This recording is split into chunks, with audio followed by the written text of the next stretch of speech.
professora doutora Eda Machado, sem a qual não teríamos este espaço de debate, diálogo e inteligência, bem como ao professor doutor Luiz Carlos Costa, reitor do Centro Universitário IESB, e necessariamente a professora doutora Ani Ávila Assunção, coordenadora do mestrado em Direitos Sociais e Processos Reivindicatórios.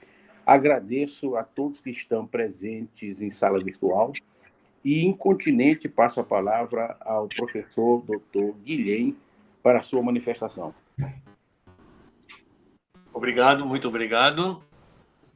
Eu que agradeço ter sido convidado, professor Rossini, professor Spaliano e outras pessoas, os conversadores da minha palestra, não? Os animadores da minha palestra. Espero que não sejam desanimadores da minha palestra. Eu, modestamente, vou falar um pouco sobre saúde mental e participação comunitária. Antes, vou fazer um pequeno parêntese, porque alguns já me conhecem de outras ocasiões, mas eu sempre estou muito agradecido a esses convites, porque o Brasil, para mim, é a minha segunda casa, não é? Foi a primeira. E segue disputando com a segunda, que é atual, que é a Espanha, não é? Para ver quem é que ocupa um lugar mais importante na minha cabeça e no meu coração também. Então, eu sempre estou muito agradecido, né, de poder estar aí com vocês.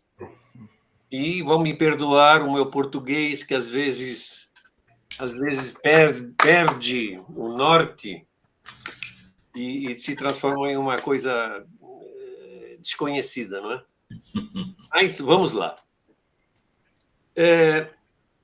Há já várias décadas, não é, que os organismos internacionais da saúde e praticamente todos os planos nacionais de saúde mental de todos os países do mundo praticamente preconizam uma perspectiva comunitária, tanto como elemento de compreensão, como no momento assistencial da planificação dos seus recursos, pondo em evidência quais os fatores e os agentes implicados na saúde mental. Propugna-se uma prática comunitária transversal e intersetorial, vinculada aos sistemas de atenção primária da saúde geral, mas também aos sistemas de assistência social, ao sistema de educação, aos judiciais, ao trabalho, etc.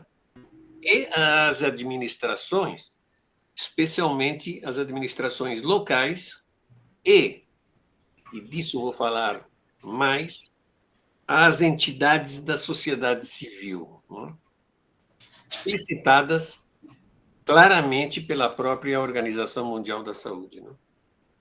Também com a cidadania e, no caso das pessoas diagnosticadas de algum problema de saúde mental, com os próprios afetados, outorgando-lhes um forte protagonismo. De fato, é colocado em valor a emergência da comunidade e dos vínculos de todo tipo que nela se estabelecem, do atravessar das suas instituições e da resultante desses processos. Essa transversalidade da prática assistencial adquire sentido, então, pelo valor do social na saúde, coisa que há pouco tempo atrás ninguém aceitava, não é? Pela relação entre a comunidade e o indivíduo, eixos em torno dos quais se unem os motos, não é? O movimento e a continuidade da assistência, dos cuidados ou dos acompanhamentos. Tanto o indivíduo, a família, o entorno imediato e a comunidade são dimensões interativas, em permanente intercâmbio, requerem essa atenção, pois são atores presentes, os atores relacionais e sociais, nas expressões do mal-estar e do sofrimento modelados pela cultura e a historicidade, modelados pelo contexto. Isso também é um salto epistemológico importante, não é? Pensar que a saúde está modelada pela cultura e pela historicidade. Não é? A prática da saúde comunitária preconizada, em especial a da saúde mental, incorpora essa visão contextualizadora, importante ressaltar, contextualizadora, e centrada na pessoa em comunidade, não apenas na doença. E é preciso recordar que, desde a definição clássica e quase apocalíptica, não é, da saúde, da Organização Mundial da Saúde de 1947, dizia que a saúde é o completo bem-estar biológico, psicológico e social, e não apenas a ausência de doença. Né? Então, ela situa a saúde no terreno do completo bem-estar biológico, psicológico e social. É uma definição que todo mundo conhece. Né? Essa definição provoca a deslocalização do conceito de saúde do conceito de doença, isto é, a saúde não é o contrário da doença, não é? Segundo esta definição. E também incorpora, de forma clara, os aspectos psicológicos e os aspectos sociais na definição de saúde. Isto é realmente um importantíssimo câmbio epistemológico em relação à perspectiva biomédica, não é? Que reduz todo o mal-estar a um problema neurobiológico descontextualizado e ahistórico. Portanto, os fatores sociais e psicológicos estão presentes ao lado dos biológicos no conceito de saúde. E isto é muito importante entender que isso abre portas, não é? Isso amplia a perspectiva e amplia a amplitude, não é? do conceito de saúde e o transforma em um instrumento muito útil para entender muitas coisas que têm a ver com a saúde. A perspectiva social, isto é, comunitária, comporta uma concepção biopsicossocial da saúde, então, respeitando a subjetividade do ser humano e os vínculos que se estabelecem na comunidade, desde as primeiras e estreitas relações infantis, e valoriza a comunidade, tanto a que vai configurando-se no interior de cada indivíduo. Nós todos temos uma comunidade construída desde a nossa infância, não é? Das relações que tivemos com todo o historial, digamos, de relações com pessoas e com ambientes, não é? Desde a infância, e isso está dentro. Temos uma visão da comunidade singular. Cada um de nós tem uma visão da comunidade que envoltava singular, que não é a mesma que a do nosso vizinho, que não é a mesma que o do nosso irmão gêmeo, por exemplo. Né?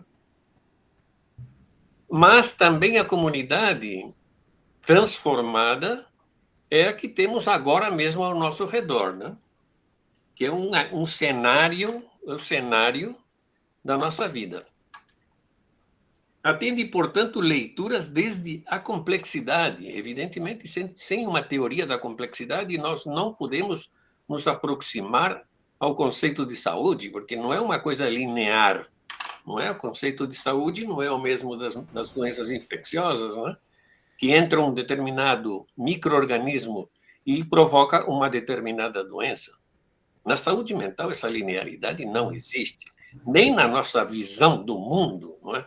Não há essa linearidade. Está tudo transformado e influenciado por muitos fatores que estão incidindo sobre a nossa percepção do que é a nossa pessoa, do que é a nossa vida, do que é o nosso entorno. Não é?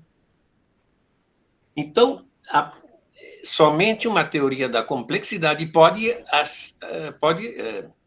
ia dizer uma palavra em espanhol agora, pode aproximar-se, não é, a tudo aquilo que tem que ver com a saúde, e precisa também leituras interdisciplinares para poder aproximar-se também a esse conceito. E também de leituras que vão além do que são as disciplinas, não é? Conhecidas academicamente. Insiste-se, neste sentido, que a saúde mental comunitária está atravessada pela complexidade e somente a interdisciplinariedade pode fornecer elementos válidos que assumam a dimensão relativa e contextual, que também assume a ausência de um conhecimento absoluto, não há verdades, não há nenhuma verdade, nunca, e a presença constante da incerteza. Não é? O ser humano, uma pessoa, é um fenômeno biopsicossocial prenhado, né, de incerteza. A causalidade raramente é linear, mas responde a uma visão desde uma perspectiva da teoria das redes. Né?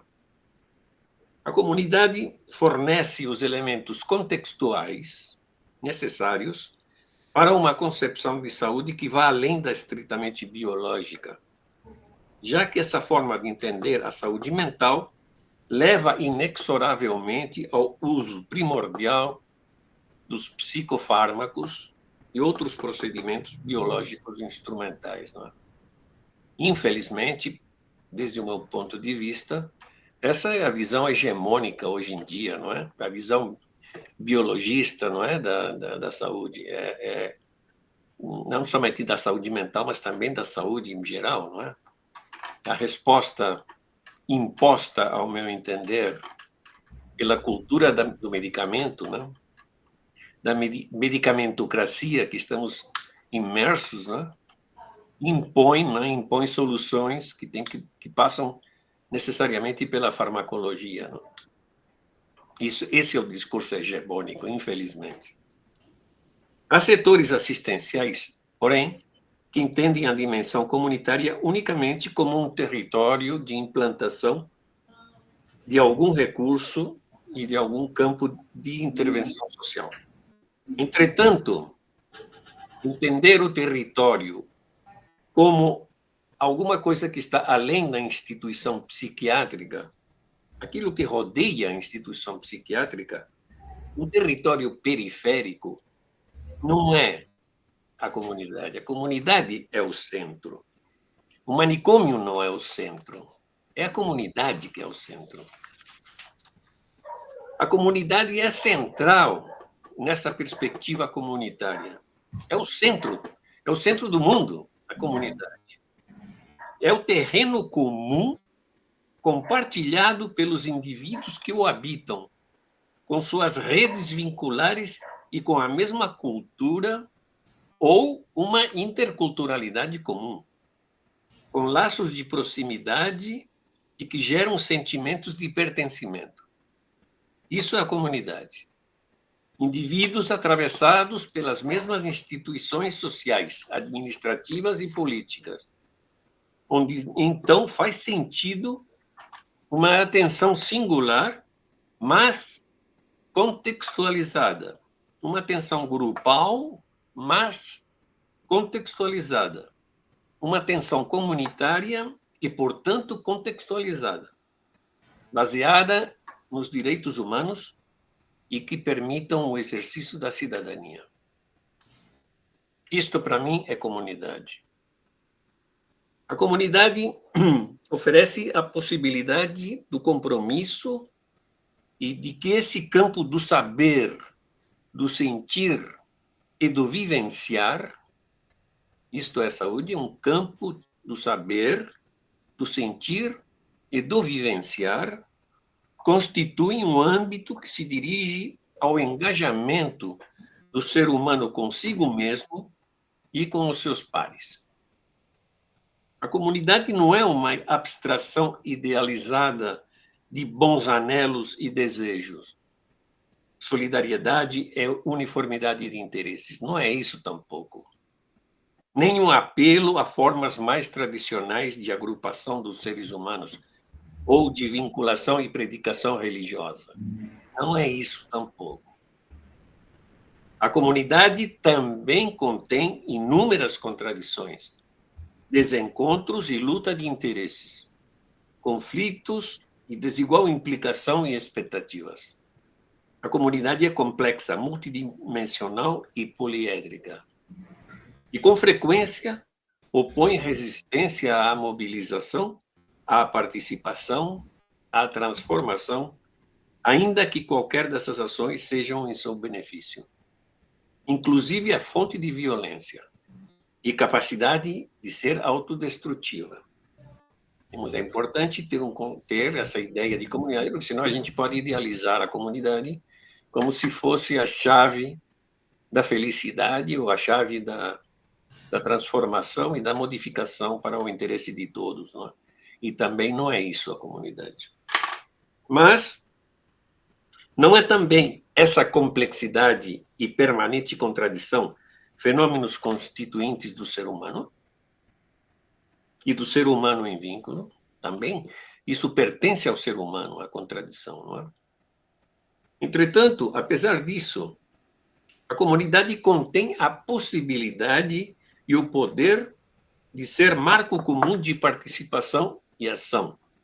A possibilidade e o poder de constituir um elemento de suporte, de apoio, de sentido e de transformação. É isso que a comunidade tem. E nós devemos resgatar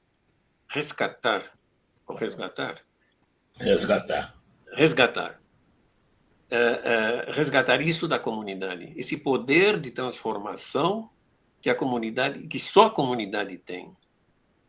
Cada comunidade configura aquilo que a gente chama de determinantes sociais. Isto é, fatores de tipo social que podem determinar a qualidade da saúde das pessoas. E aqui, professor Palhano é testemunha de que nós estamos trabalhando nesse sentido, não somente da saúde, provavelmente, também da educação. Atuam com diferente intensidade e efeitos os determinantes sociais sobre os membros de uma comunidade. Destes determinantes sociais, há uns que são fatores de risco, predispõem ao aparecimento de mal-estar, disfuncionalidades, distorções e desajustes. E, pelo contrário, há outros determinantes sociais, chamados fatores de proteção, que oferecem elementos que favorecem a elaboração, a conexão, o sentido e o fortalecimento. Coesão e inclusão são termos afins à saúde mental, a uma saúde mental contextualizada, com sentido comunitário. E são fatores de proteção e desenvolvimento individual e social. Da mesma forma que também o são o empoderamento, a resiliência e a advocacia. Todos eles estão no terreno da comunidade e no comunitário. Essa realidade comunitária também incorpora, não separa. Essas novas formas de comunicação que é hoje em dia, não é? Equivalentes hoje, pois levam a considerar aspectos da comunidade que vão além da territorialidade. Não é? Essas redes sociais ultrapassam a territorialidade. Não? Quase são espaços de comunidades sem território, mas estão submetidas para cada pessoa a alguma coisa que faz de guarda-chuva superior, que é aquelas relações mais primeiras, mais, como são a família, o entorno imediato e a sua comunidade, a sua própria comunidade. Mesmo nos ambientes mais urbanos que caracterizam as cidades de hoje em dia. Não é? Se partirmos desses supostos, as intervenções assistenciais como consequência de uma demanda de cuidados devido ao sofrimento de um indivíduo, alguém que vai pedir ajuda porque está sofrendo, também devem considerar, porque repercutem ou procedem, a família, o ambiente próximo ou a comunidade. Devem também ser considerados quando alguém vai se queixar de algum tipo de sofrimento. E, por sua vez, quando a gente faz alguma intervenção na comunidade, essa impacta no entorno imediato dos indivíduos, na família dos indivíduos e nos próprios indivíduos. Essa multiplicidade de interrelações é materializada pela necessidade de ações integrais numa comunidade. É importante, quando a gente atende alguém individualmente, pensar a repercussão comunitária que a nossa intervenção sobre esse indivíduo deve considerar. E, para isso, existem esses 4 grandes âmbitos, não é, da saúde mental, que é a promoção, a prevenção, o tratamento e a reabilitação. Essa prática de cuidado é concebida, então, como territorializada ali onde ocorre a confluência de vínculos, onde se revelam os determinantes sociais que acabei de dizer. Onde é possível que vários participem para que tudo aquilo que a comunidade pode oferecer, em todos os registros, possa ser instrumentalizado para atingir os objetivos de melhoria da qualidade de vida. Onde estão os recursos de cuidados de saúde mental, que, obviamente, são também entidades que pertencem à comunidade. Os determinantes sociais, especialmente os fatores de risco, podem favorecer e potenciar problemas de saúde mental, graves problemas de saúde mental, aumentando a sua incidência, a sua prevalência, a sua recorrência e a carga social. Vocês sabem que a saúde mental é, em todo o mundo, aquele problema que tem uma carga social mais grande, mais importante, né? A carga social, traduzida em termos de despesa social, de preço social, da saúde mental, é muito maior que, por exemplo, a carga social que tem o câncer ou que tem as doenças cardiovasculares, né? A atenção direta ao sofrimento, então, deve coexistir com as diferentes modalidades de cuidado adequadas ao momento do sofrimento, com ações na comunidade, nos grupos-alvo ou no universo dos indivíduos de uma comunidade, com intenções preventivas e de promoção da saúde mental para criar condições que favoreçam a sua inclusão social. Podemos citar alguns dos determinantes de saúde mental. Entretanto, a evidência científica confirma e conforma que o fator de risco principal, o fator de risco social principal, é a desigualdade social. É o elemento que incide mais diretamente sobre a saúde mental dos indivíduos, desde o social. Também desvantagens, iniquidades socioeconômicas, o ambiente físico inadequado, hábitat sem condições, a poluição, escasso capital social nas redes sociais precárias, não é, dos indivíduos, dificuldades de inclusão social, impossibilidade de inserção laboral, escasso exercício da cidadania, pouco respeito aos direitos humanos, migração forçada, enfim, eu poderia estar citando, e todos vocês certamente devem ter uma lista, né, de coisas que incidem na saúde mental das comunidades e na saúde mental dos indivíduos, né? Lares disfuncionais, abandono, as violências, não é? A confluência das diferentes violências, não é? Violências estruturais provocadas pelas desigualdades sociais, não é? Até as violências de gênero, de raça, enfim, uma série de violências, não é? E todo esse conjunto de fatores, evidentemente, incidem de forma direta na saúde mental. Por outro lado, temos uma série de fatores de proteção que nos dá a própria comunidade, não é? Por exemplo, a coesão social, um ambiente de solidariedade, realização de atividades e trabalhos com sentido, condições de bem-estar na família, facilidades de lugares de encontro, entidades da sociedade civil, não é? As entidades da sociedade civil são muito importantes, são nós que estabelecem o tamanho da malha das redes, não é? Quantas mais entidades da sociedade civil existirem, mais pequenos são os espaços das malhas, não é? E mais sustém o indivíduo. Igualdade de oportunidades, não é? A ausência da meritocracia, por exemplo, etc., etc. No fracasso escolar, escolaridade pouco contextualizada, enfim, todos esses elementos que atuam como fatores de risco e, o seu contrário, atuam como fatores de proteção. É verdade que alguns dos determinantes sociais da saúde mental dependem de políticas econômicas e sociais estruturais a um nível muito geral, né?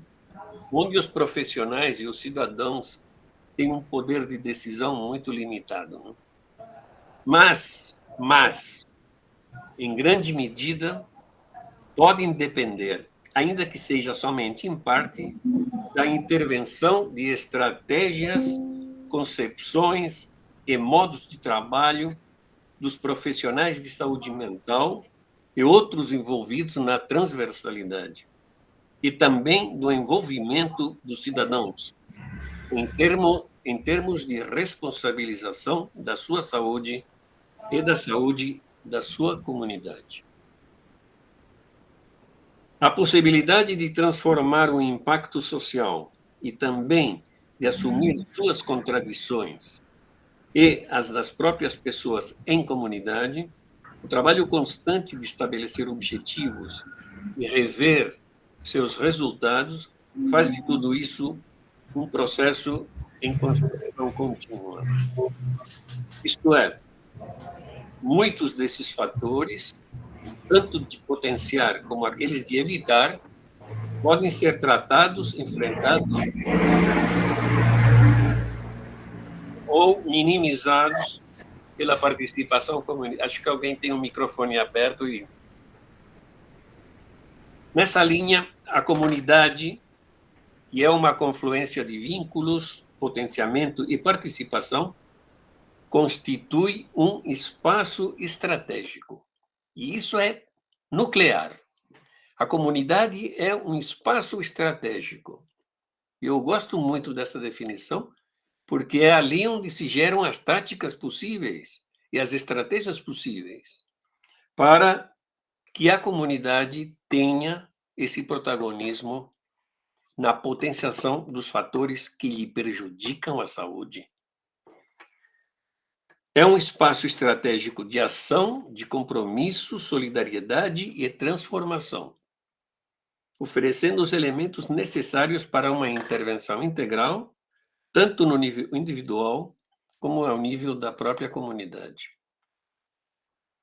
A partir deste espaço estratégico, seria possível uma governança mais adequada de todos os processos assistenciais, sejam do tamanho que forem e do registro que for.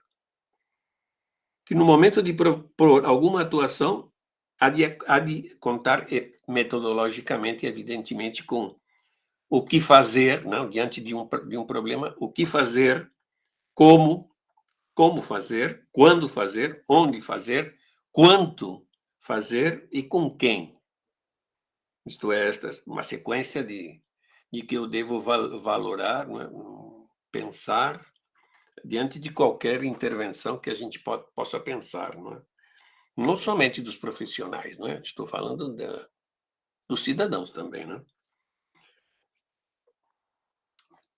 Contando com uma avaliação contínua, né? E, finalmente, a grande pergunta é por que a gente vai fazer determinada coisa, né? O porquê deve atravessar todas as considerações a propósito das intervenções, seja qual for.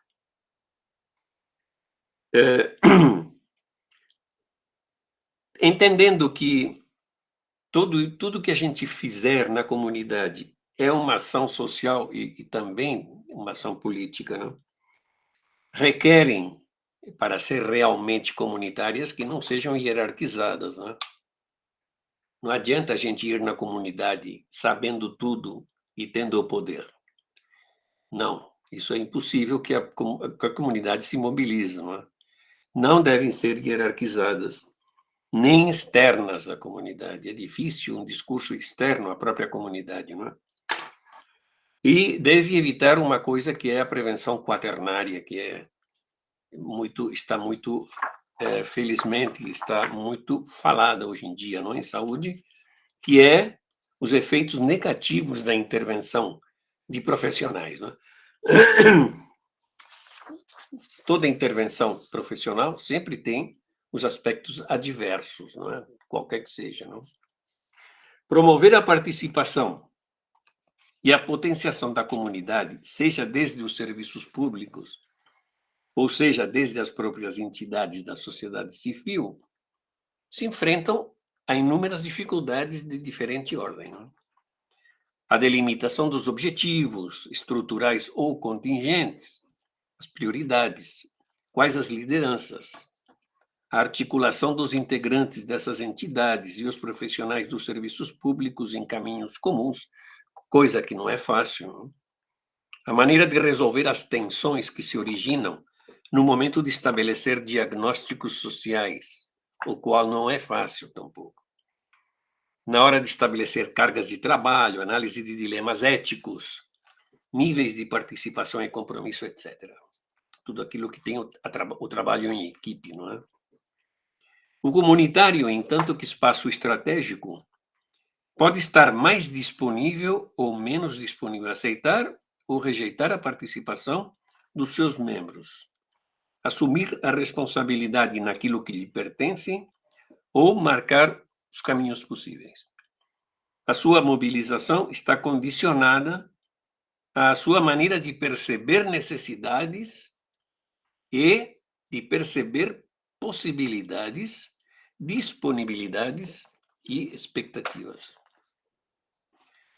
Por exemplo, a realização de uma campanha de promoção da saúde mental ou uma campanha de prevenção de algum transtorno mental, por exemplo, medidas comunitárias para enfrentar o problema do consumo de drogas, ou para evitar o suicídio, ou para aproximar-se aos porquês da violência de gênero, ou para aproximar-se às necessidades da primeira infância, etc.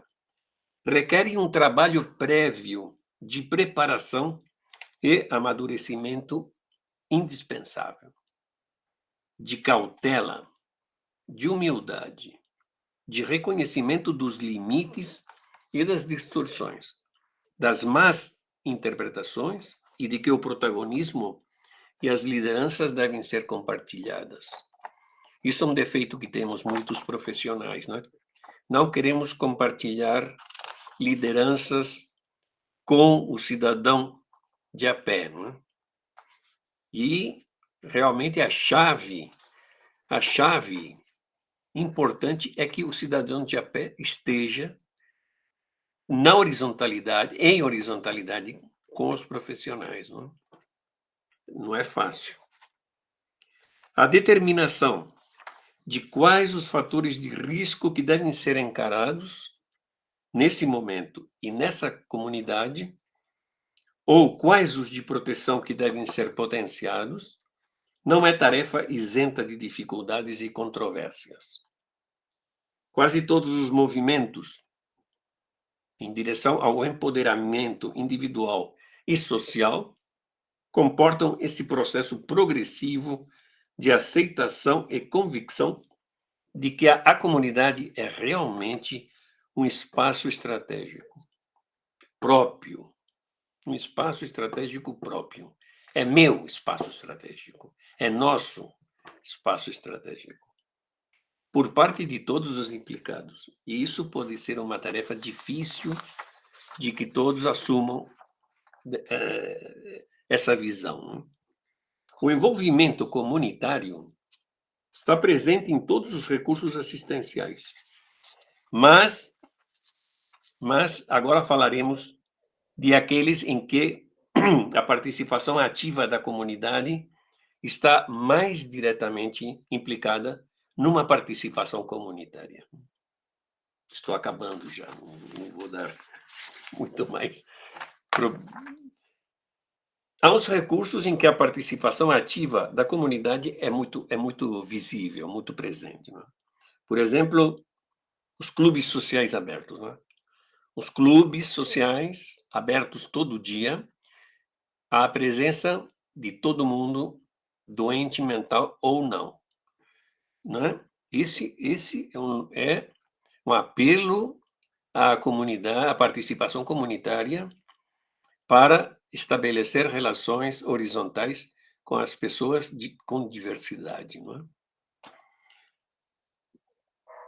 Certas alternativas comunitárias às hospitalizações convencionais, não é? Como, por exemplo, a hospitalização que se realiza nos domicílios das pessoas que o necessitam. Não é? Certas maneiras de encarar a abordagem hospitalária, como, por exemplo, as iniciativas de um grande movimento finlandês, não é? Que é o diálogo aberto, que vocês aqui no Brasil também conhecem. Certas modalidades de trabalho protegido, certas modalidades de vivenda com suporte, etc. São muitas modalidades de intervenção, não é? Onde a participação comunitária é direta. Aqui, na Catalunha, nos últimos anos, a forte presença das associações de familiares de doentes, mas, especialmente e muito mais importantes, as associações em primeira pessoa dos próprios doentes, modificaram de forma notável o sentido das intervenções assistenciais, havendo um deslocamento dos espaços assistenciais em direção à comunidade. Ultimamente, há um fato muito importante, que é o documento de vontades antecipadas. Eu não sei no Brasil como é que está esse tema, mas há um documento de vontades antecipadas que todo mundo tem, se está tentando que todo mundo tenha, e que diz aquilo que o paciente está disponibilizado a receber como tratamento. O paciente pode dizer: esse medicamento eu não quero, eletrochoque eu não quero ser ingressado. Esse documento de vontades antecipadas está inscrito na história computarizada que temos todos os cidadãos da Catalunha. E quando um médico vai fazer um tratamento, ele consulta primeiro o documento de vontades antecipadas para saber se o paciente está disponível a receber aquele tipo de tratamento. Isto representa um deslocamento realmente do eixo da atenção médica, não é? Da atenção à saúde mental, colocando o próprio paciente como o eixo protagonista principal dessa ação.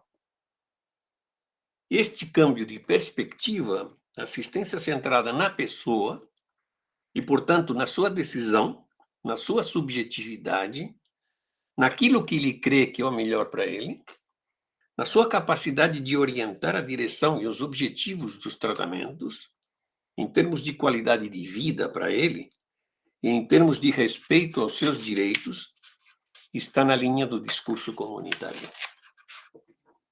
Gostaria de me deter um pouquinho em dois programas que estamos intentando aprofundizar, não é? Aprofundir ou profundizar, aqui com a ajuda do professor Palhano. Que, por um lado, é o programa de prescrição social, que é um programa de promoção da saúde mental e de prevenção também, que vincula a atenção primária de saúde com as entidades comunitárias da sociedade civil.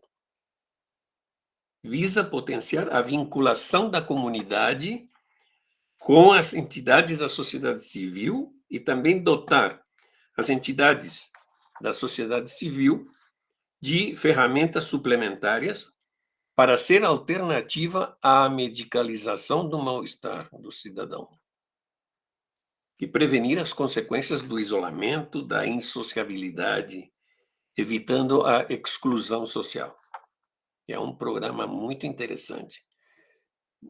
Podem ser atuações de promoção da saúde, de prevenção ou de reabilitação. Tudo aquilo que a vinculação comunitária pode fornecer ao indivíduo.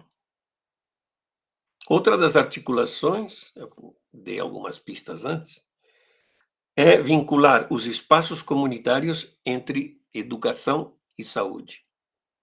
Educação e saúde compartilham o mesmo espaço comunitário.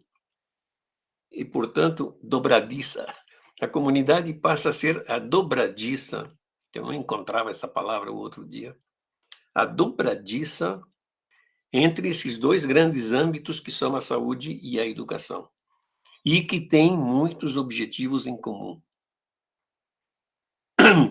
Quais as vinculações comunitárias com sentido que possam ir na direção de contextualizar o trajeto educativo dos alunos em formação e de fornecer elementos que carecem a alguns alunos em particular para evitar a exclusão, o fracasso escolar, etc. E quais desses recursos podem trilhar caminhos equivalentes com objetivos de saúde? Podem haver objetivos de educação e objetivos de saúde na comunidade comuns?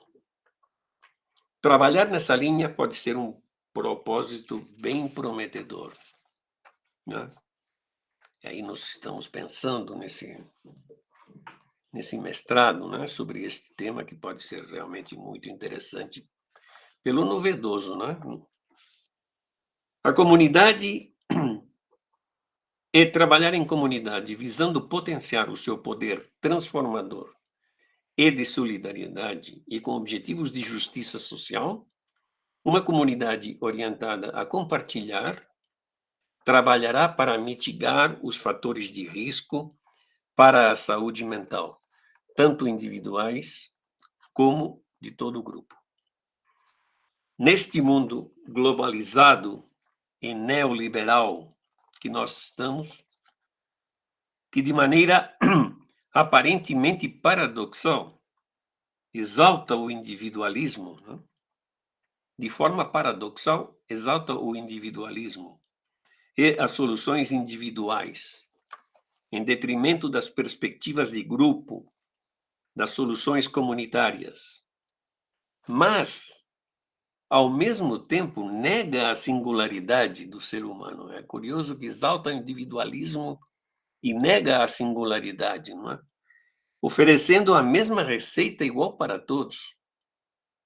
Deixa o ser humano alienado de si mesmo e da interdependência que o define, abandonando o caminho da emancipação, da reivindicação dos seus direitos humanos e do direito a acesso à cidadania, em definitiva, da inclusão, elementos indispensáveis para uma boa saúde mental.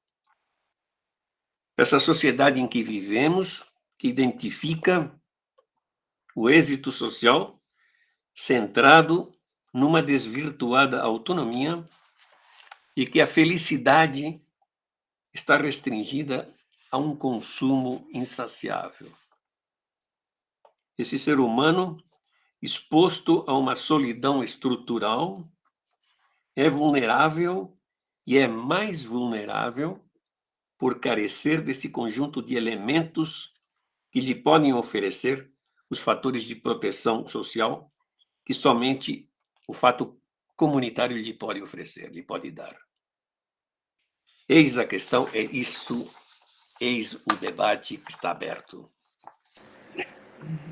Agradeço vivamente a Dr. Guilhem pela sua preciosa manifestação e tenho a honra e a satisfação de passar a palavra para a sua intervenção a Dr. Lucas Rorato.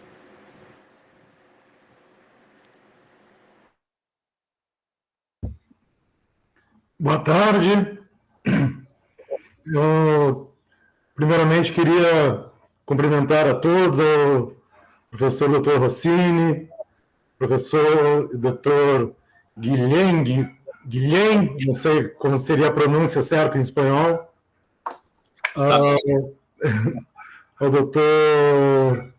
Raimundo Palhano, ao querido Itanor.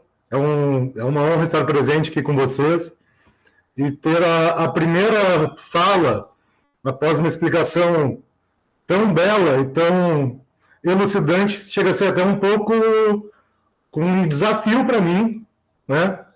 Mas eu vou tentar aqui, em algumas palavras, levantar aí algumas questões para o debate, né?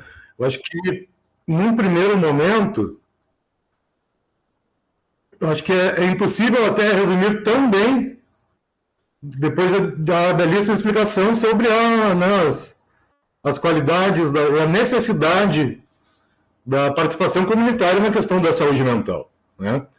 Eu acho que assim a saúde mental, a doença mental, ela tem, e a loucura, né? Ela vem num histórico de asilamento, de elijamento da sociedade, que é uma coisa que nos acompanha durante anos, né? Nós temos o Michel Foucault, que nos trouxe a questão da anal dos loucos, né? Que é um fenômeno, né, um tanto, né, inusitado, de colocar os loucos numa nau e sair a navegar pelos mares, que isso é realmente um asilamento marítimo, né, vamos dizer assim, mas parando em cada porto para pegar mais loucos, né? Seria uma coisa ímpar, mas já de asilamento social, né? E percebemos, assim, né, após o esvaziamento dos leprosários, né? Como que esses espaços foram ocupados pelos loucos, né, na sociedade. E assim permaneceu por muito tempo. Tivemos a reforma do Pinel, né? E depois de algumas experiências, né, a partir mais ou menos ali do maio de 68 na França, tivemos as experiências, né, dos institucionalistas também, né, com Lourot, com Lapassade. Tivemos também a experiência, né, de Guattari, Félix Guattari, Laborde, com a questão da transversalidade, de tratar a instituição, né, além de tratar também os loucos, né, os doentes mentais. E eu acho que tudo isso acabou, né, acompanhando o pensamento do Basaglia na Itália, né, do Franco Basaglia. Eu acho que foi um grande... Aqui para o Brasil, a experiência do Brasil, ele foi um grande norteador do movimento da reforma psiquiátrica. E que tem na sua essência, assim, levar a loucura para a comunidade, né? Então, eu acredito que na Espanha também, na Catalunha também, o Basaglia tenha sido também um norteador para isso, para esse movimento.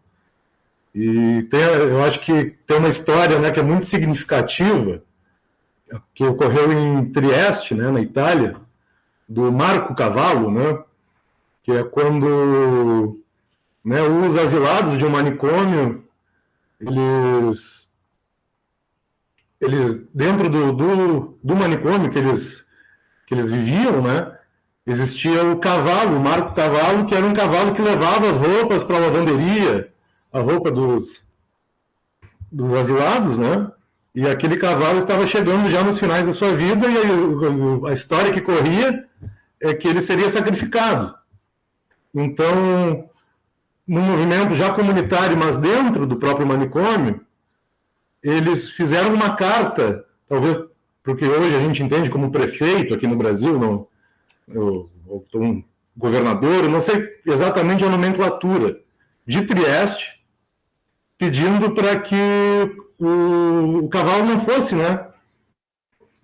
Não fosse assassinado, não fosse... Me fugiu a palavra agora. Mas para que ele pudesse, né, finalizar a sua vida ali, vivendo dentro do manicômio, junto com os asilados, com os doentes.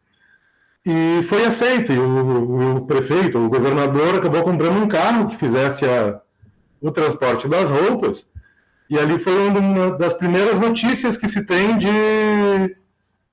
de uma vitória, vamos dizer assim, dos asilados do manicômio, dentro até de um contexto comunitário.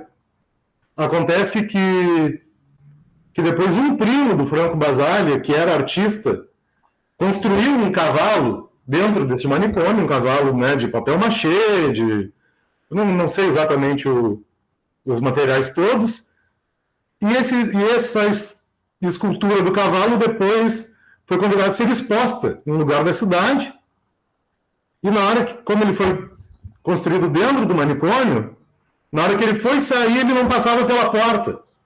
E aí os asilados foram empurrar o cavalo porta fora, quebrando a estrutura do manicômio, da porta, né? E levando assim o Marco Cavalo para a comunidade, saindo do manicômio, então levando justamente, né, rompendo com essa cultura do asilamento e levando para a cidade, né, a loucura que representava ali para eles aquela vitória que foi deles terem, né, conseguido que o animal não fosse morto, né. Então, eu acho que essa cena é muito, muito bonita, né, ela é muito comovente, assim, de romper as portas e chegar à comunidade, né. Eu acho que o contexto comunitário está dentro da nossa lei da reforma psiquiátrica, aprovada em 2001, né? E que, né, diz que toda pessoa deve ser tratada preferencialmente em um serviço comunitário de saúde mental. Hoje em dia aqui nós temos os CAPs, né, que fazem os Centros de Atenções Psicossociais, que fazem esse serviço. Eu já atuei no CAPS por quase 3 anos consecutivos aqui no município de Paraty, e realmente é um desafio a gente conseguir inserir no contexto comunitário, né, os usuários do CAPS. Mas é uma luta que tem que ser, né, tem que persistir. É uma luta que tem que persistir porque nós sabemos o quão pesado foi aqui, né, no mundo inteiro, mas no contexto brasileiro aqui, todo o tempo que nós passamos por essa questão manicomial, quantas, né, pessoas morreram dentro dos manicômios. Nós temos o chamado Holocausto Brasileiro, né, tendo como principal referência lá o manicômio de Barbacena, mas em todo o Brasil, interior do Brasil. E também como os manicômios também foram usados, inclusive, né, politicamente, na época da ditadura militar. Né, nós temos o exemplo até do próprio Gilberto Gil, né, que hoje é da Academia Brasileira de Letras. Ele é um cantor, compositor, multi-instrumentista, né, foi já ministro da Cultura também do país, que em 76, nas vésperas de um show que ele faria em Florianópolis, ele foi preso, acho que junto com Caetano Veloso, e descobriram, na hora que revistaram o quarto dele, uma porção lá de maconha, e ele se declarou assim usuário, né, para tentar reduzir a sua pena. Ele foi hospitalizado, ele foi internado no hospital psiquiátrico por um manicômio, acho que por 4 ou 5 dias, por ser, né, usuário de maconha. E depois até traduziu essa experiência dele, trouxe em forma artística na canção Sandra, que é muito conhecida do álbum Refavela. Então, trazendo também como a arte também pode ser um ponto de escape, que também a arte, a música, praticamente sempre num contexto comunitário também, né? Não se faz uma música praticamente sozinho, né? A gente conta com os instrumentos, Então, eu acho que é uma discussão extremamente importante que deve ser levada adiante, que eu acho que aqui no Brasil ainda temos muito a evoluir, né? Que, na verdade, nós tivemos essa lei aprovada em 2001 e a partir de uns anos para cá tivemos um recrudescimento gigantesco, uma série, né, de instituições, né, muitas delas com cunho religioso e evangélico, onde, né, as pessoas, os manicômios foram extintos, mas estão indo, né, em grande número para essas instituições, principalmente na questão ligada ao uso de álcool e outras drogas, né? As internações voluntárias têm sido massivas, então é uma coisa que a gente precisa repensar, porque a política de saúde mental foi desmontada nos últimos governos aí, então eu acho que é uma discussão que tem que ser amplamente, né, levantada e tem que ser reconduzida, talvez a um patamar que a gente tenha atingido, mas para irmos além disso, né? Acho que... Desculpa, estou um pouco nervoso pela primeira participação aqui, mas eu acho que por hora seria essa a minha contribuição. Obrigadíssimo, professor Lucas Horato. Em seguida, eu passarei a palavra ao professor Raimundo Palhano e, ao final das intervenções, a devolverei a doutor Guilhem. Tá? Não se entregá-la a uma pessoa de comunidade que está aqui, trazida por Itanor Neves Carneiro Júnior, e que fará uma manifestação da perspectiva do vivente em comunidade quanto ao relevo da questão da saúde mental. Portanto, agora, com a palavra, o professor Raimundo Palhano.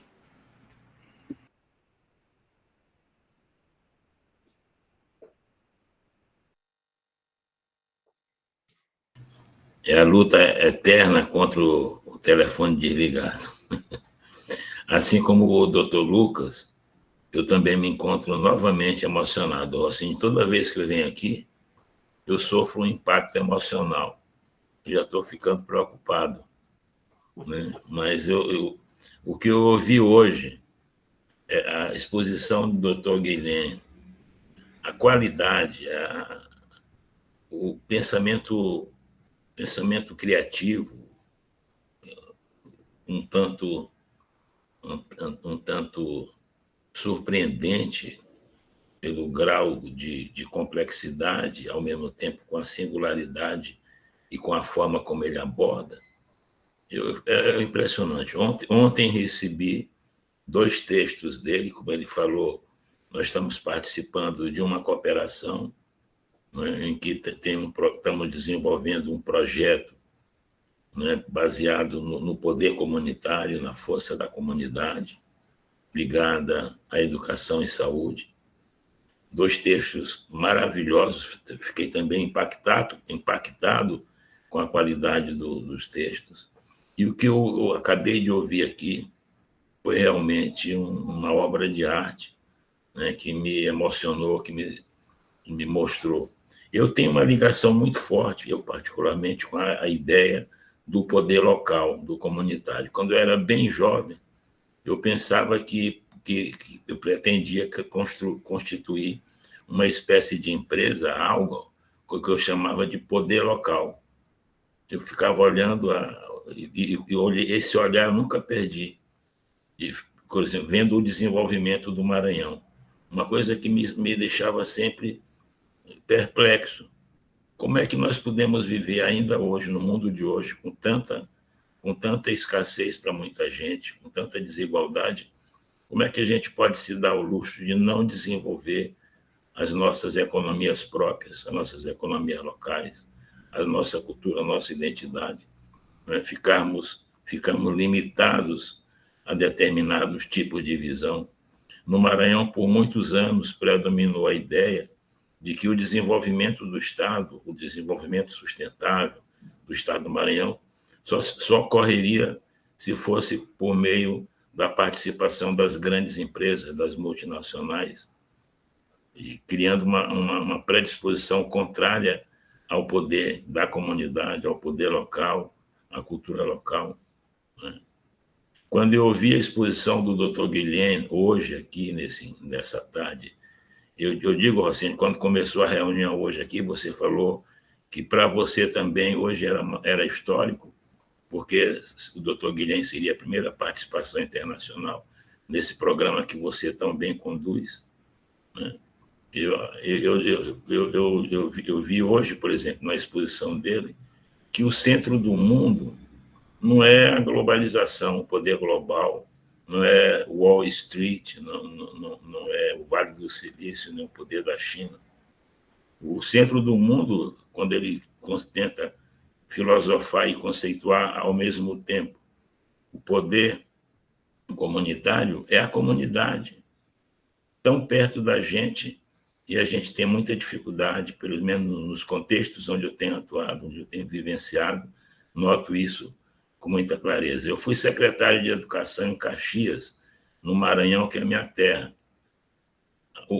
A visão que se tem lá de comunidade é uma comunidade tutelada. Quando eu estava no exercício do cargo de secretário de Educação, aí os comunitários, os líderes das comunidades, começaram a me dar títulos. Cidadão do Ponte, cidadão da Veneza, que são bairros de Caxias, na minha terra. Me deram vários títulos. Eu saí de Caxias com uns 3 títulos ou 4 de cidadania, uma forma com que eles me contemplavam, mas era um conceito de comunidade diferente desse conceito central, desse conceito angular, desse conceito com as características apresentadas aqui. Eu fico impressionado como no caso, por exemplo, um dos grandes momentos da convivência com o Dr. Guilhem, a partir e devemos isso muito a Eduardo Borges, que foi o grande responsável por essa mediação, a minha própria filha, também por influência de Eduardo, que chegou ao Dr. Guilhem, que fez o curso também que ele coordena, o programa de mestrado que ele coordena, e nos aproximou, e o Dr. Guilhem traz toda essa riqueza, né? Traz toda essa riqueza. Eu fico impressionado quando vejo as nossas comunidades não sendo consideradas em educação. Impressionante. Aqui no Maranhão é um dos estados brasileiros no qual o cumprimento das metas dos planos decenais de educação são muito ruins. Os indicadores educacionais não são bons, né? Se repetem. Nós vamos começar agora o 3º plano decenal de educação. Se nós olharmos esses cerca de 30 anos passados e verificarmos onde é que tem a presença de uma comunidade ativa, protagônica, capaz de exercitar a sua condição de sujeito do processo, não se vê a presença. O que se vê é a presença de uma terceirização sem pé nem cabeça, baseada em interesses dos grupos políticos locais, né, que transformam a questão do monitoramento, do acompanhamento dos planos de educação em ações de interesse puramente mercantil, definidas por outros critérios. Hoje, nós desenvolvemos, a partir do Ministério Público do Maranhão e um conjunto de associados, um programa chamado Pacto pelo Acompanhamento e Monitoramento e Cumprimento do Plano Decenal de Educação do Maranhão. Um dos focos desse plano, por influência dessa proximidade, é justamente assegurar a força do poder comunitário. Nós temos 200 instituições da sociedade que aderiram ao pacto, né? E isso é uma coisa inusitada no nosso meio. E nós vamos realizar já agora em outubro a primeira oitiva do grupo de indígenas, que vão também levar suas visões sobre a política indígena, dos indígenas, de educação, e vão ter audiência, vai ser montado um palco, a representação deles vai lá para frente e vai dizer a sua opinião. Aqui não se considera. Nós elaboramos 3 planos de educação, três planos decenais, eles ficam muito mais dentro das gavetas, porque ninguém sabe tirar os planos do papel. E nós temos uma comunidade viva e concreta que ocorre todo dia. Tá? Em todo município tem comunidade. Ela pode estar sendo manipulada, pode estar sendo abandonada, está sendo utilizada das mais distintas formas. Mas ela tem uma força, nós temos que colocar essa centralidade que o doutor Guilherme nos disse aqui hoje. Nós temos que criar condições culturais, intelectuais, históricas, técnicas, para que essas comunidades que estão aí, e toda a vida da gente, diariamente, independente de qualquer coisa, é perpassada pela ideia de comunidade. Se a gente abre um rádio, lê um jornal, a rigor, tudo que é abordado, você vai encontrar lá o termo comunidade pelo meio. Pode ser ainda hoje muito difusa, pode ser não compreendida claramente, né? Ninguém talvez tenha essa noção de que ali talvez seja a melhor forma de centralidade humana, né? Pode ser um excelente caminho para ver a efetividade da ação das políticas públicas na vida do cidadão, da cidadania, e de garantir a melhor forma para o nosso desenvolvimento, né? Então, eu acho, doutor Guilherme, que o senhor tem nos propiciado, nesses últimos tempos aqui recentes, com a sua vinda a São Luís, com a sua presença, com a sua inspiração, o senhor tem nos estimulado muito e nos trouxe um alento vigoroso, no sentido de que nós precisamos, como disse o doutor Lucas, eu creio também que aqui no Brasil a gente precisa investir mais nesse tipo de conhecimento, né? Nós precisamos realmente de desenvolver o mais possível a força do poder comunitário. Então, isso é fundamental e importantíssimo. Então, isso que eu queria comunicar aqui para vocês, doutor Guilherme Rossini, todos os amigos aqui, do prazer, agradecer muito e tocar o barco para frente. Eu acho que um dos ganhos fundamentais é colocar o tema da educação dentro desse arcabouço, né? A Espanha, a Catalunha já tem uma experiência grande nisso, a grande Universidade de Barcelona, um grande companheiro, um grande parceiro, o doutor Guilherme, todos aí são forças vivas que poderão ajudar nessa nova forma de você buscar novas centralidades na construção de um processo de desenvolvimento que garanta a liberdade, que garanta a cidadania e rompa radicalmente com as formas de desigualdade social que tantos sofrimentos, né, casam para todos nós, né? Então, eu acho que o papel, uma grande contribuição da gente é desenvolver esse projeto. Eu acho que iniciativas como essa que você lidera, Rossini, são muito importantes como forma de difundir no país, no nosso meio, essa experiência, né? E temos, portanto, todo um horizonte aí de possibilidades para tocar esse barco para frente.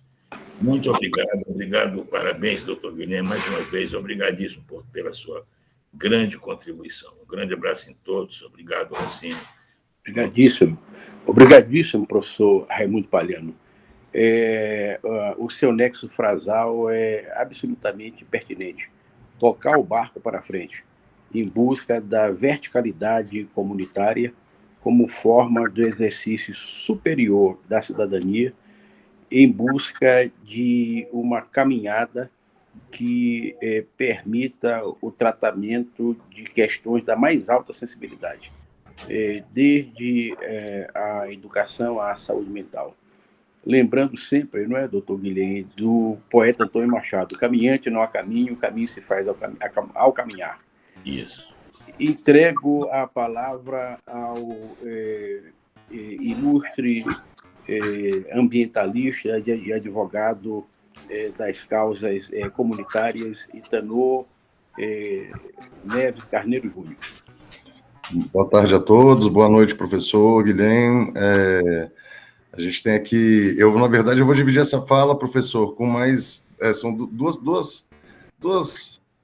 figuras, na verdade, eu considero. Um é o Nelson Costa, que fez esse trabalho com a parte laboratorial lá em Santo Amaro da Purificação, e outro é o Sidney Jesus, que é lá da comunidade de Santo Amaro, ligado à Unilab, professor. Então, são duas pessoas que, um com uma experiência, um paulista típico daqueles, né, ligados à parte de laboratório, porque o que acontece, doutor Guilherme?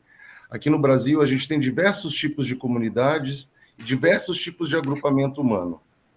E junto a esses agrupamentos, a gente tem diversos problemas que os afetam, desde contaminações por metais pesados, a rios contaminados, você tem uma série de impactos da saúde mental decorrente da parte tóxico-química brasileira, que tem uma diferença, inclusive, de curvatura com relação ao OEA, quando se vai para essa parte laboratorial, absurdamente grande.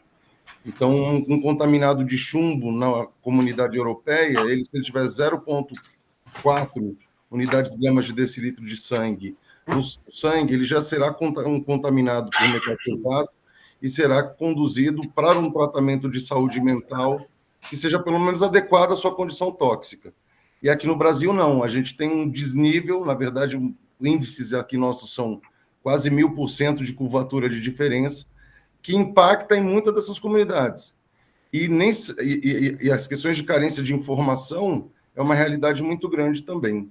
Então, para eu não falar sozinho, né, professor, porque eu acho que esse é um tema que, né, pela sua sensibilidade, envolve tanto esse olhar técnico, que a questão médica não acessa. A gente sabe que existe, quando vai se falar dessa coisa de o que leva a essa condição de manicomiamento, você tem muitas vezes o histórico dessas pessoas com as mais diversas situações, dentre elas os sítios de contaminação pesado. E Santo Amaro da Purificação é uma história aqui no Brasil, no recôncavo baiano, na verdade, professor, em que se instalou uma fábrica de chumbo e que, né, distribuiu a escória de chumbo por toda a cidade, afetando, né, milhares de pessoas na cidade, na verdade, né? Uma situação de, assim, não só na questão do aspecto químico, mas muitas vezes nos aspectos de saúde mental, porque as pessoas são afetadas quando você tem um impacto industrial nessa magnitude. A saúde mental dessas famílias, desses grupos, desses relacionamentos, desses comunitários que fazem parte, às vezes, desse tipo de história. E isso no Brasil ainda é um assunto muito mal academicamente, né, professor, que é uma coisa que a gente vem se esforçando. A academia estuda pouco aqui no Brasil, diferente do histórico que a Europa tem de lutas trabalhistas, lutas sindicais. O Brasil, apesar de toda essa luta, na parte acadêmica, a gente percebe que tem uma carência muito grande de estudo sobre o tema. Uhum. Então, eu vou passar a palavra para eles dois, professor. Eu acho que seria legal começar com o Nelson e terminar com o Sidney, porque aí eles dão as palavras e as opiniões dele. Pedir para o Arthur fazer essa gentileza de liberar o microfone deles. Mais do que bem-vindos. Solicito a Gabriel que libere o microfone de ambos, por favor. Professor, eles estão autorizados para poder habilitar o microfone e a câmera. Pois não. Boa tarde a todos. Agradeço muito ao nobre doutor Itanor a me dar a oportunidade de estar no meio de gigantes dessas áreas que estamos decorrendo nesse sentido aqui hoje. se não me engano, no 13º Congresso Mundial da Saúde Mental. Falando um pouco, pegando um pouco o gancho da explanação do Dr. Guilhem, aliás, uma brilhante explanação em todos os sentidos, prestei muita atenção nesse moço e já aprendi muito com ele aqui. Mas, quando a gente fala sobre saúde emocional, eu tenho um pouco de propriedade para falar sobre isso, porque hoje o meu país, o Brasil, é o campeão mundial em produção de estresse. E muito de saúde mental está ligado a fatores estressantes. Antigamente, a gente não se ouvia falar nessa palavra mágica, estresse. Puxa vida, eu estou estressado. Puxa vida, o estresse. O estresse envolve um monte de fatores que nos levam a problemas emocionais. Uma das causas que eu tive a oportunidade de ver aqui no laboratório, esses 25 anos que eu estou aqui, os problemas de saúde, na sua grande maioria, estão atrelados a problemas de fundo emocional. Eu diria para vocês que, atualmente, só existe uma doença que não está atrelada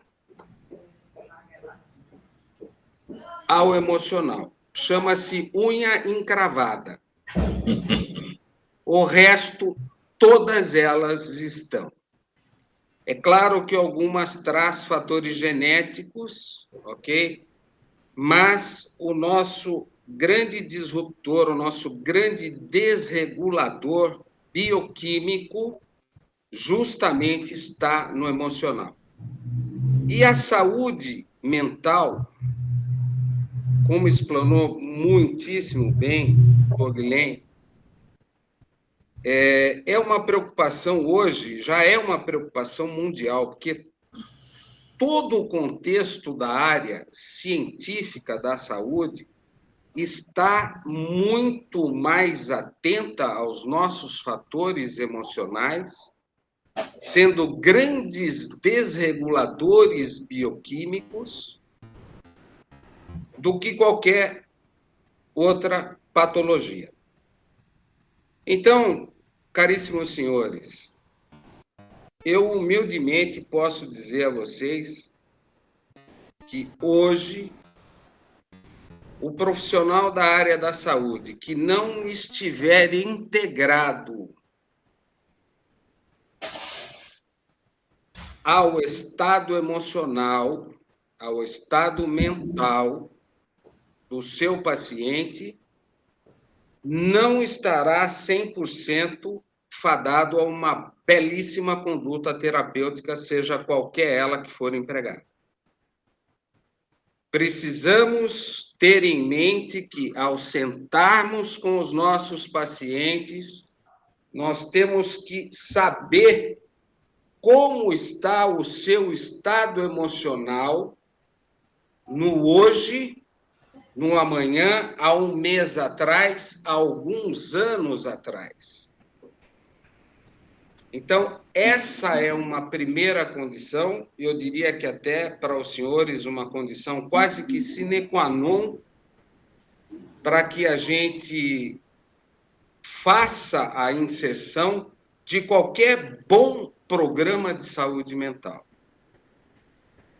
Agora, pegando um pouco a retórica do nosso querido doutor Itanor sobre contaminantes ambientais, essa é uma grande prática aqui do laboratório, porque nós somos, aqui no Brasil, o único laboratório e nós fazemos... que nós fazemos aqui um pool de dosagens de minerais, um pote de 38 minerais, avaliados em cabelo, sangue ou urina. Esse exame era muito... né, até uns 20 anos atrás, era feito nos Estados Unidos, e de uns 25 anos para cá, nós somos os pioneiros aqui no Brasil, e já temos projetos com quase todas as universidades brasileiras, graças a Deus, nesse sentido, no sentido de investigarmos e pesquisarmos agentes contaminantes em todos os tecidos, todas as amostras que a gente tem a ideia, entre rações humanas, animais, enfim. Então, assim, é muito verdadeiro e sério que o Itanor estava falando, claro, sobre contaminantes ambientais, sobre metais pesados. Eu diria para o nobre Itanor que nós temos, o Brasil é um país, aliás, eu tenho que falar isso do meu país agora, porque eu tenho muito orgulho do SUS do meu país. É um dos sistemas de saúde copiado por muitos países desenvolvidos, e o SUS, ele funciona muitíssimo bem. É um belíssimo, eu diria que um agente de saúde, um paizão de coração aberto a toda a população brasileira, e poderia estar melhor se não fosse algumas má administrações nesse sentido, é claro, mas eu me orgulho muito disso. E me orgulho também sobre as nossas leis ambientalistas, que são muito boas. O problema nosso aqui é que, em termos de fiscalização, pelo Brasil ser um país de dimensões continentais, não é fácil você fazer uma gestão 100% em cima disso tudo. Mas é claro, é óbvio que os fatores ambientais na alimentação, na água, no ar que respiramos, são fatores também que são, obviamente, desreguladores e que deveríamos estar bem mais atentos. Aliás, não só o Brasil, né? Então, eu diria que, nesse sentido, nós não somos os campeões mundiais de poluição, muito pelo contrário, estamos longe desse score, e assim que Deus nos ilumine para nos mantermos ainda mais distante desse score, mas, em termos de saúde mental, eu acho que nós temos que ter realmente a preocupação de um maior desenvolvimento e ensinarmos a nossa população sobre inteligência emocional. O que é isso e como funciona isso? Ok? Então, eu poderia dizer mais algumas palavras, mas como eu estou sendo um convidado, um humilde convidado, eu me sinto aqui um grão de areia composto aí por gigantes que estão aqui junto comigo nesse evento, nesse congresso. Então, eu passo a palavra agora de volta ao nobre doutor Itanor, e se assim vocês quiserem, depois que eu continue com mais algumas coisas, eu posso continuar a falar, ok?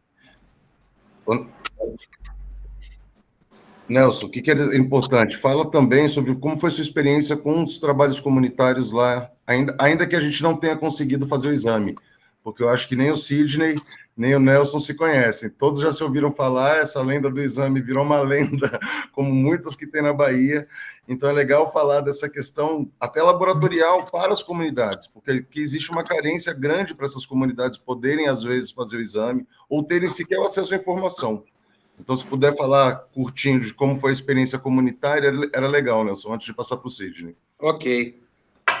Bom, vamos lá. Nossa experiência na cidade de Santo Amaro da Purificação Eu acho que vem mais um problema político do que um problema, eu vou dizer, de contaminação ambiental para dar seguimento e tratamento no que se concerne a despoluir a cidade.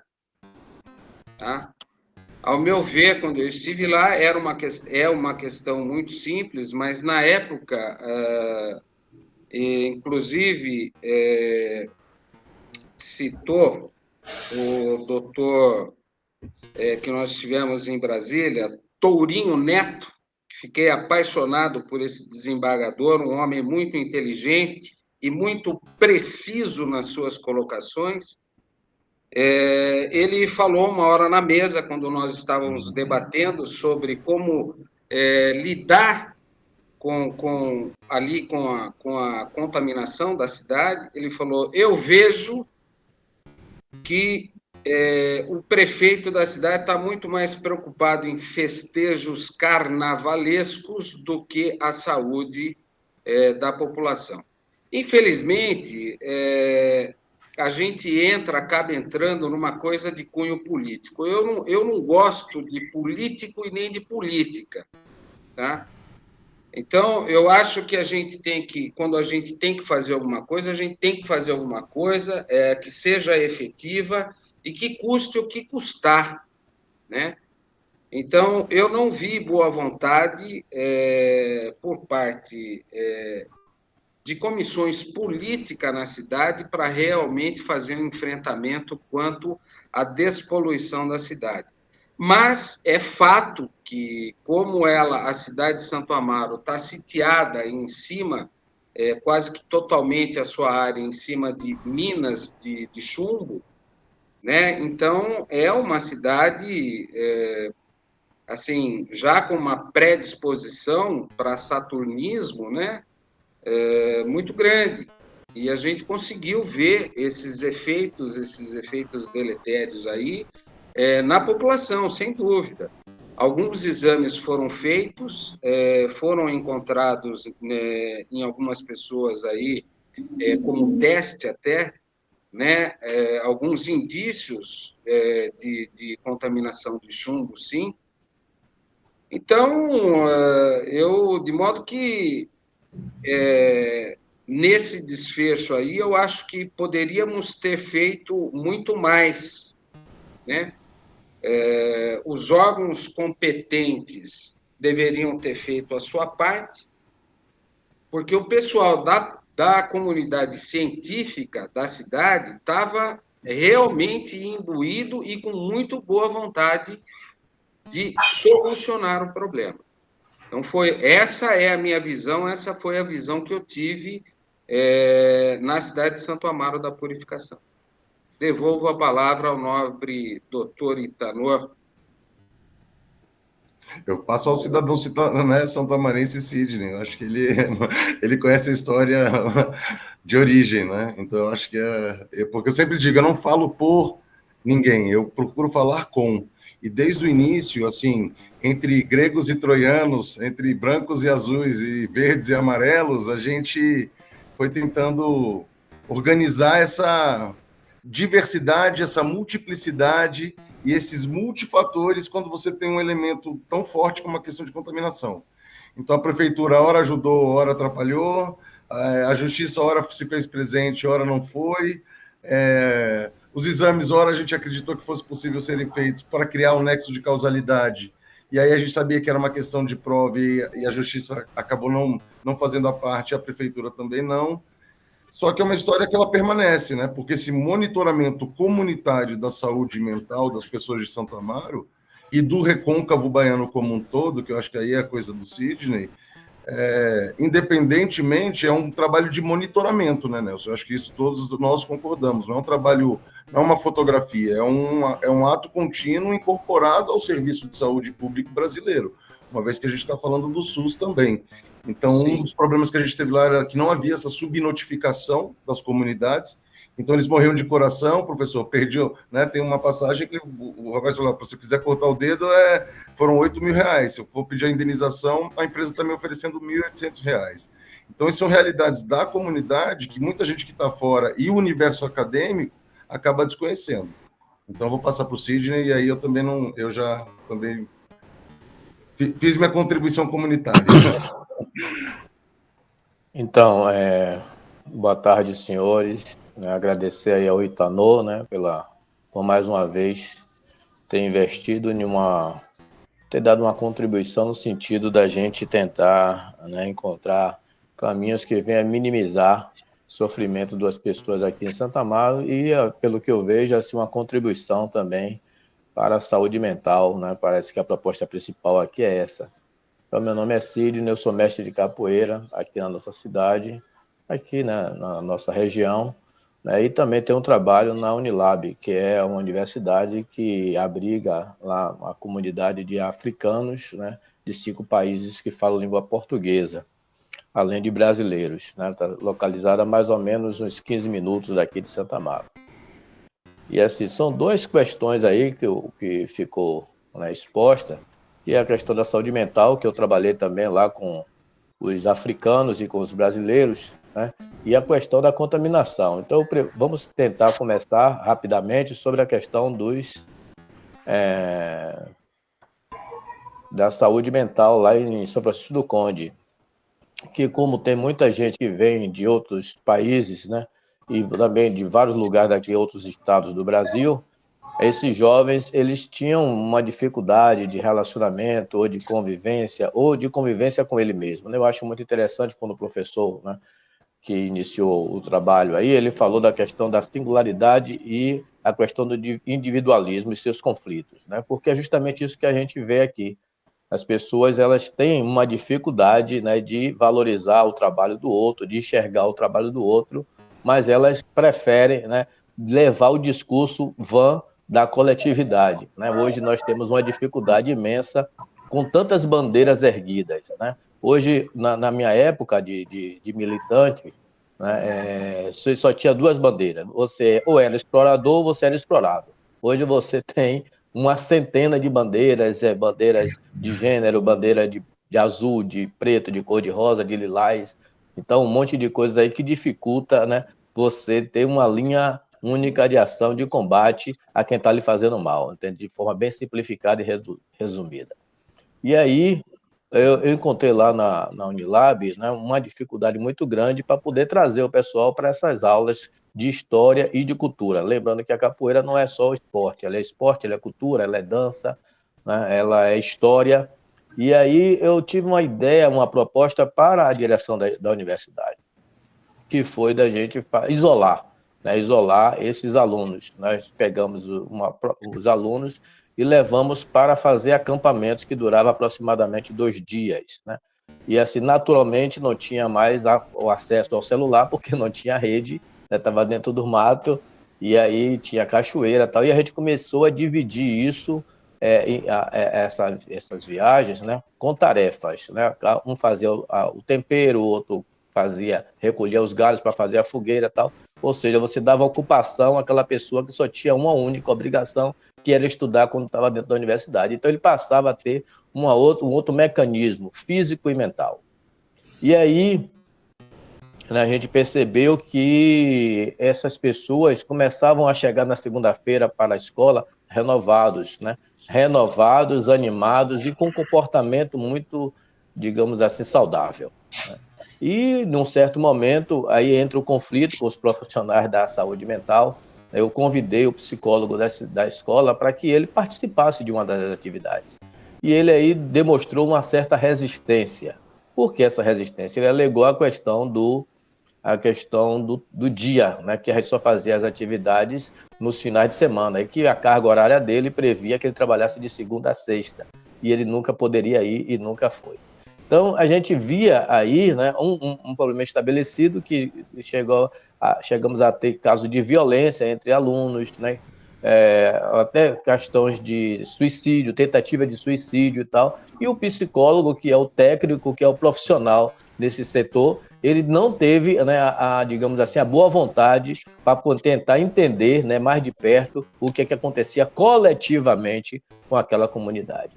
Então, a gente tem essa experiência, eu já tinha até relatado isso para o Itanô, e eu acho que é interessante, essa talvez seja, né, essa contribuição para o debate que aqui foi iniciado.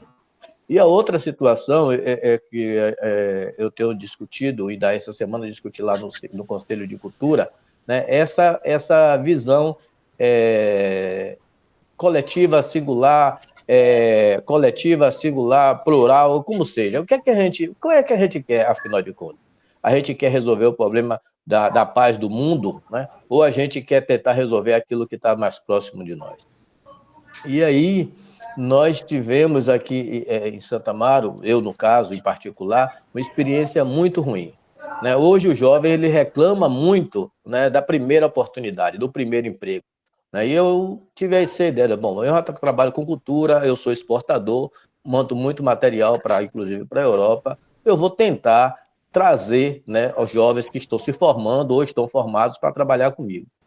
E aí começou a aparecer alguns voluntários e tal. Eu disse, não, mas não precisa ser voluntário, eu tenho condições de pagar desde quando a gente tem a renda. A gente vai produzir, vai vender, e aí eu vou dividir uma parte desse lucro com vocês.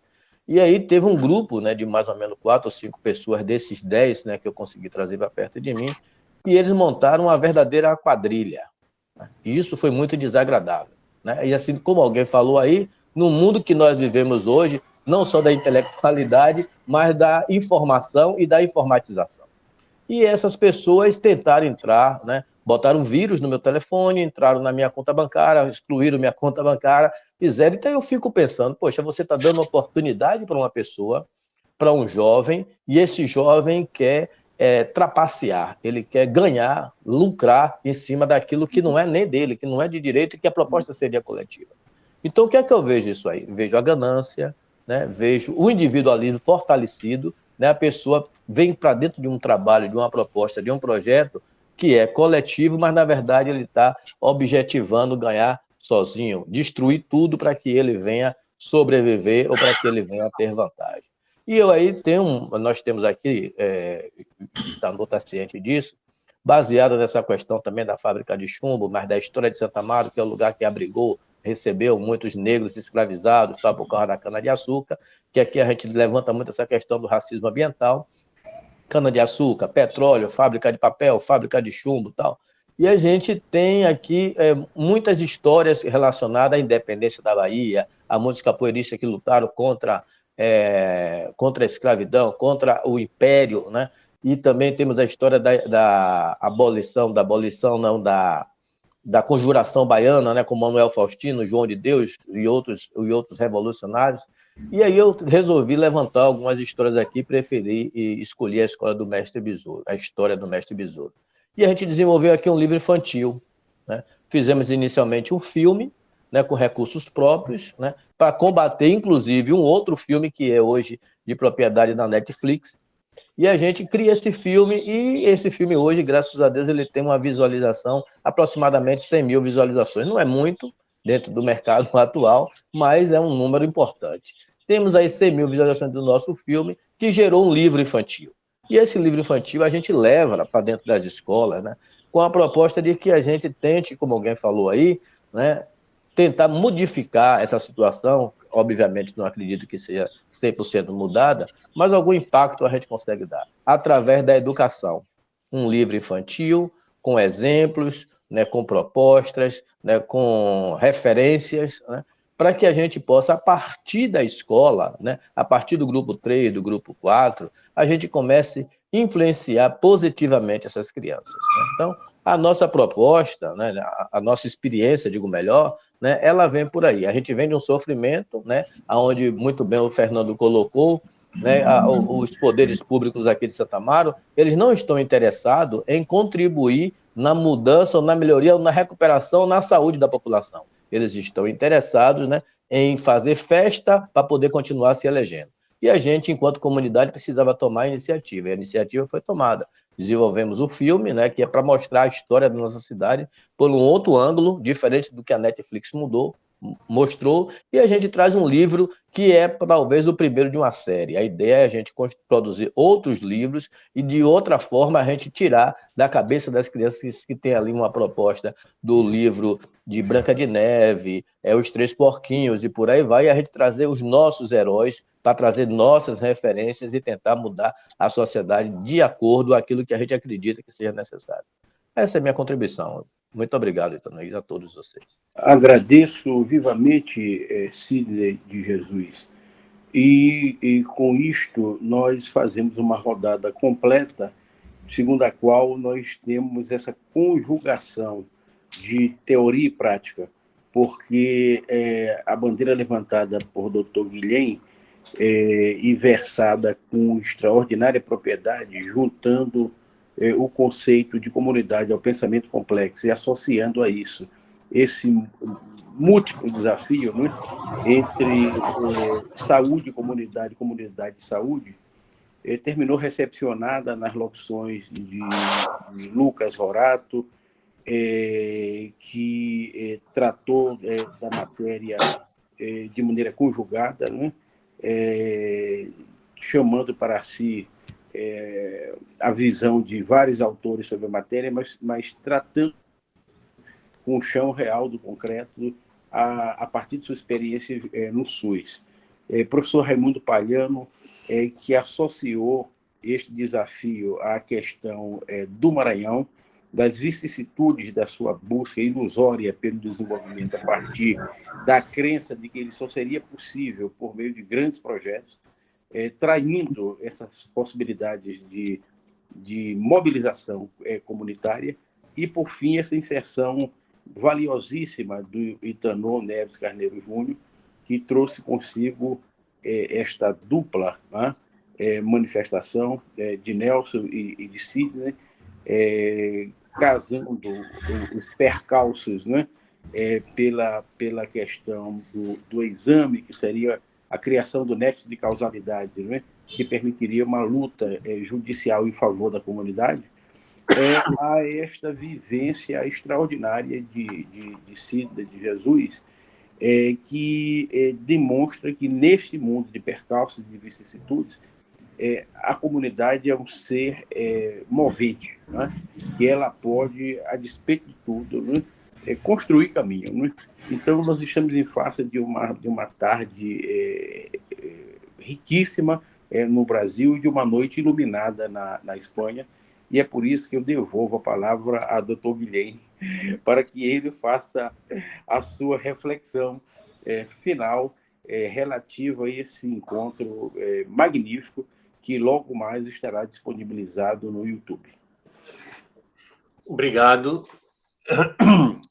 Bom, eu quero entender que as minhas palavras ressoaram diferente em cada um dos nossos conversadores, não é? Isso é próprio do ser humano, né?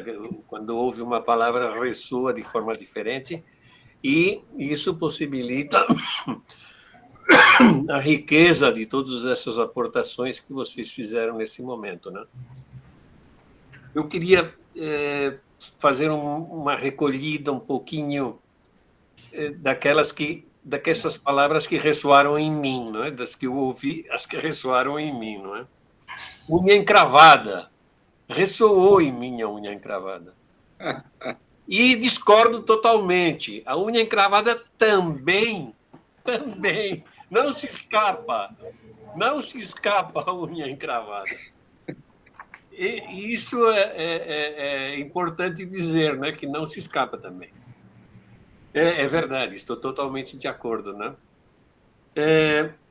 E também alguém falou a favor do SUS, e eu, desde aqui, Barcelona, eu sou um admirador do SUS e de todo o movimento de saber que foi internacionalizado a partir das pessoas que reflexionaram aqui no Brasil a partir da experiência do SUS, né?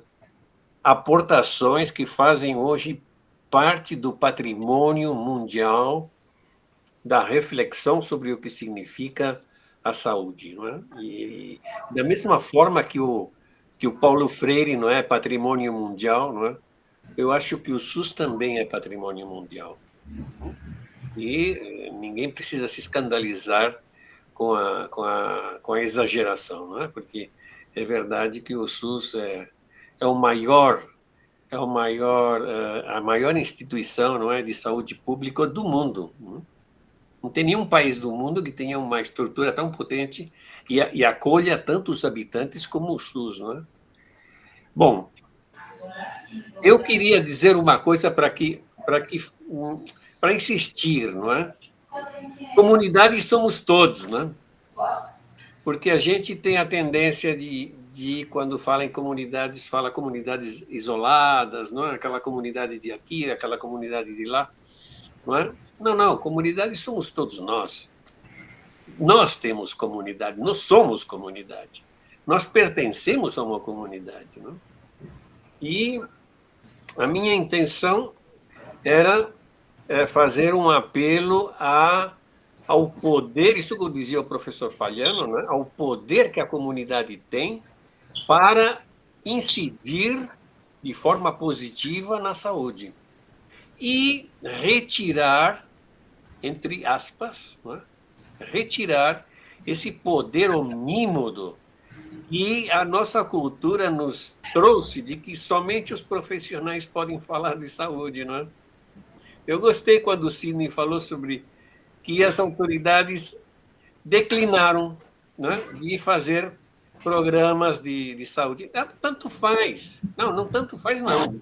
Mas toma a comunidade que tome a sua responsabilidade, que faça, e verá essa grande capacidade que tem a comunidade para incidir sobre os fatores de risco que essa comunidade em particular tem, né?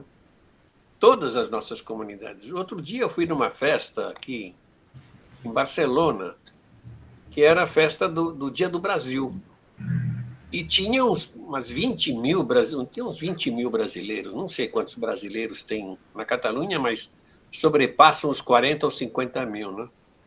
E eu estive pensando por que esse grupo heterogêneo de pessoas, né, que vieram de toda a Catalunha, não é? A Barcelona, um grande local ao ar livre, né, que cabiam, não sei, muitas pessoas, né, cabem ali, quais eram os vínculos entre eles, né? Por quê? E é a cultura, é a comida, é a língua, é a música, é a capoeira. Não sei quantos grupos de capoeira tem aqui na Catalunha. Estão todos aí. É a cor da pele. É a cor da pele. É a cultura. É a cultura que vincula esse grupo de pessoas, brasileiros, que não compartilham uma comunidade, territorialmente falando, mas compartilham uma cultura. E esses laços de cultura são tão potentes, são tão fortes, e seguramente têm um poder importante para a sua saúde mental.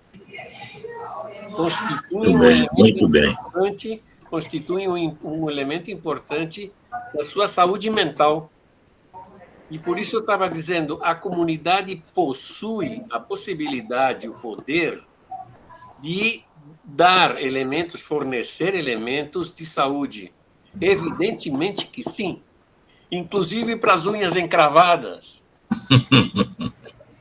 Não é? Eu queria dizer outra coisa.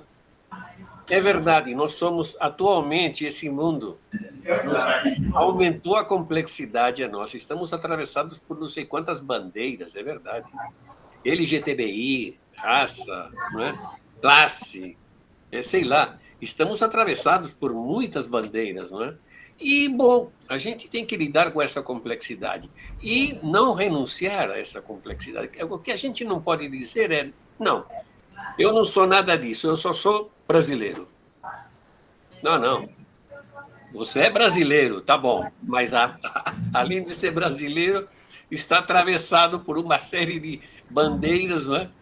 Que passam pelas desigualdades sociais, que passam pela pela nossa língua, que passam pela raça, que passam por uma série de coisas, e a gente não pode se desprender. O problema é que a gente pode utilizar tudo isso para melhorar a saúde mental da população. Isso que é importante. Muito bem. Isso que é importante. E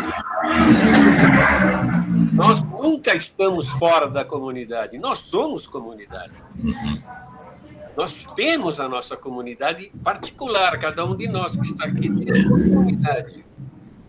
Não é? Porque a gente tem tendência a falar de comunidade aquele grupo, bairro pobre, não é? Bairro longínquo. Não. Aquilo também são comunidades.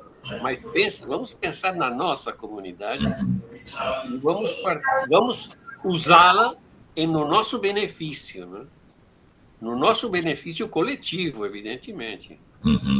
Porque é verdade que o liberalismo, né, tem aquilo que eu disse, né, que potencia o individualismo, mas não nos enganemos. O liberalismo potencia o individualismo por interesse próprio. Interesse próprio. De fato, o liberalismo denota, não sei como diria, não tem interesse em nós como pessoas, não tem nenhum interesse. Nenhum. O interesse realmente está na nossa comunidade e nós dentro da nossa comunidade. E muito obrigado, professor Rossini, de me ter convidado. Eu me sinto um privilegiado de estar aqui e não mereço todas essas palavras que vocês me dedicaram. As entendo como protocolárias, então está tudo bem. De coração ardente, doutor Guilherme, eu quero registrar que constitui um profundo prestígio para o Centro Universitário IESB tê-lo conosco, na expectativa de que encontros dessa natureza se renovem e que nós possamos ter outras oportunidades de recepcionar a si e a seu saber, buscando a melhor integração entre nossas instituições em prol desta causa comum. Quero pedir ao professor Raimundo Palhano que despeça Dr. Guilherme em nome do Centro Universitário IESB. Por favor. O que não houve aqui, professor Guilherme, foi nenhum protocolo.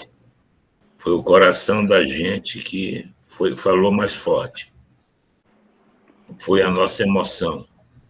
Foi o nosso reconhecimento pela sua grande contribuição e pela importância do que o senhor trouxe hoje para todos nós, fazendo com que as iniciativas que nos unem terão um futuro promissor.